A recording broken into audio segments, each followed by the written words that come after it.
샬롬, 안녕하세요. 언약교회 이대수 집사입니다. 황금의 집 8번째 시간입니다. 누가 우리의 발을 씻어주는가? 믿기 어려운 사실일지라도 우리 주님 자신이십니다. 그분은 하나님의 말씀인 물로서 그 자신의 백성들 안에서 역사하십니다. 아멘. 우리가 말씀을 듣거나 읽을 때 우리의 잘못을 깨닫게 해주십니다. 하나님 말씀은 순결하고 온전하여 우리의 잘못을 일시에 드러내줍니다. 그렇게 하여 우리로 무릎을 꿇게 하시고 우리의 죄에 대해 자백해 하십니다. 아멘. 우리의 죄를 자백하자마자 즉시 용서를 받게 됩니다. 그렇게 할 때 우리는 실제로 정결한 성도가 되는 것입니다. 아버지 앞에 우리의 대언자로서 그분이 이 일을 행하십니다.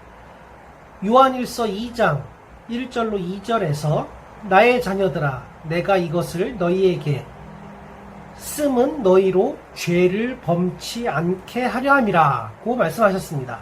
이것은 아버지가 자녀들에게 기대하신 것입니다. 그러나 실제로 많은 경우에 성도들 안에서 다른 현상이 일어나고 있음을 그분은 잘 아십니다. 만일 누가 죄를 범하면 소망이 끊어진 경우는 없나니 아버지 앞에서 우리에게 대언자가 있으니 곧 의로우신 예수 그리스도시라. 아멘. 언제 자백하는가? 세 사람이 발 씻는 일에 대해 서로 이야기합니다. 나는 지난날에 잘못했던 일이 무엇인가를 토요일 밤에 반성해보는 습관이 있습니다. 나는 그것을 하나님께 고백하고 즐거운 마음으로 다음날 교회에 나갑니다. 아닙니다. 나는 토요일 밤까지 기다리지 않고 매일 밤 잠자기 전에 자백합니다. 나는 옳지 않은 일을 행하거나 말할 때 즉각 자백합니다. 또는 적어도 가능한 한 빨리 고백하는 습관이 있습니다. 나쁜 생각이 떠오를 때면 나는 그것을 정죄하고 나쁜 생각을 떨어버립니다. 이 세 사람 중에 누가 주님의 뜻에 따라 뜻에 맞게 행하고 있으면 누가 자기 편리대로 행하고 있는지 생각해 보십시오. 어린아이가 부모에게 불순종한다 해도 그들이 자녀임에는 틀림없습니다. 변하지 않습니다. 그들 관계는 출생으로 맺어진 것이기 때문에 어떤 식으로든 변개될 수 없으며 취소될 수 없는 것입니다. 그러나 행실이 나쁜 아이는 기쁨으로 아버지 곁에 있을 수 없습니다. 그들 사이에는 거리감이 있게 됩니다. 죄를 범한 성도들도 마찬가지입니다. 여전히 그는 하나님의 자녀의 신분을 가지고 있음이 틀림없지만 불순종함으로써 기쁨을 누릴 수 없게 되며 자유로이 기도하지 못하게 되며 하나님과의 교통함을 잃게 됩니다. 그는 하나님과의 교제를 재개하기 위해 그의 죄를 자백해야 합니다. 잃어버린 죄인이 하나님 앞에 나올 때처럼 하는 것이 아니라 아들이 아버지 앞에 나올 때처럼 하는 것입니다. 이것이 물두멍이 우리에게 주는 의미입니다. 분명히 이것은 성도들의 신앙생활에 매우 중요합니다. 물두멍은 그리스도인이 주님과 아버지 하나님을 슬프시게 하지 않도록 조심스럽게 살아야 한다는 교훈을 주고 있습니다. 그러나 그가 넘어졌다가 은혜로 다시 일으키심을 받을 때마다 그는 말할 수 없는 새로운 기쁨과 주님과의 더욱 새로운 관계에 들어가 있음을 깨닫게 됩니다. 영원히 섬기신 형제 자매여 발을 뒤로 끌어당기지 마십시오. 주님이 당신의 발을 씻으시도록 허락하십시오. 그분과의 관계를 회복하기 위해 그분과만 함께 있을 수 있는 방으로 항상 들어가십시오. 그렇지 않으면 주님은 근심하시게 되시지만 당신이 그렇게 할 때 주님은 기뻐하십니다. 아멘. 진실로 당신이 완전히 그분 곁에 계시지 않으면 그분은 기뻐하시지 않습니다. 그분을 향하여 마음을 활짝 여십시오. 당신의 기쁨을 가로막는 것을 송두리째 제거하시도록 그분에게 허락하십시오. 할렐루야. 그렇게 하지 않으시겠습니까?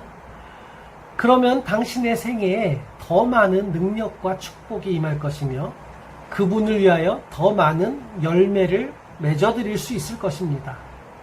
말로 다 할 수 없는 우리 주님의 크신 사랑이십니다.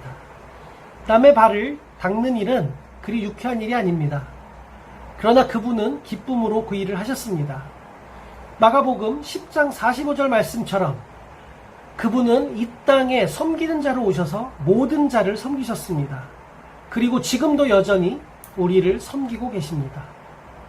그분은 우리를 위해 기도하시며 우리를 위해 일하십니다. 우리가 그분 안에서 그분처럼 온전하게 될 때 우리 발을 더 이상 씻지 않으실 것입니다. 그러나 그분의 섬김은 계속됩니다. 천국에서조차 그분은 자기 백성들을 섬기실 것입니다. 예, 그분은 영원히 섬기실 것입니다. 물두멍의 크기. 물두멍의 크기에 대해서는 언급하지 않았습니다. 그것은 그리스도인들의 발을 씻어주시는 주님의 은혜가 한없음을 말하는 것이 아닐까요? 부끄러운 일이지만 그것은 동시에 성도들에게 무한히 많은 탈성과 죄가 있다는 것을 의미하기도 합니다.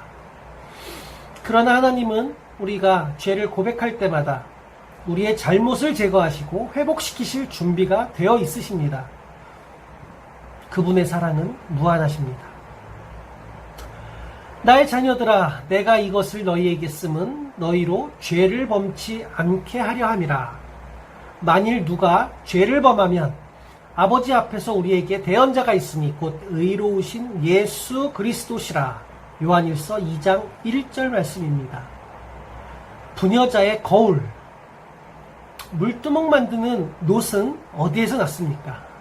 출애굽기 38장 8절을 보면 여자들의 거울로 물두멍을 만들었습니다. 그들은 하나님의 일을 위해 그들의 거울을 드렸습니다. 당시에는 유리가 없었기 때문에 매끄럽게 다듬은 놋으로 거울을 만들어 썼습니다. 전에 이 거울들은 무엇에 쓰였던가요? 여자들은 이 거울로 자신을 살펴보고 아마도 기분을 내기도 했을 것입니다. 이렇게 그들의 맵신내는 데 쓰였던 거울이 이제는 더 좋은 목적을 위해 드려진 것입니다. 거울을 하나님께 바쳐 하나님의 전에 소중한 성물을 만들도록 했습니다. 사실 그것들로부터 하나의 새로운 거울이 만들어진 셈인데 이번에는 자신을 판단하고 결점들을 더 잘 볼 수 있도록 하기 위해 쓰인 것입니다.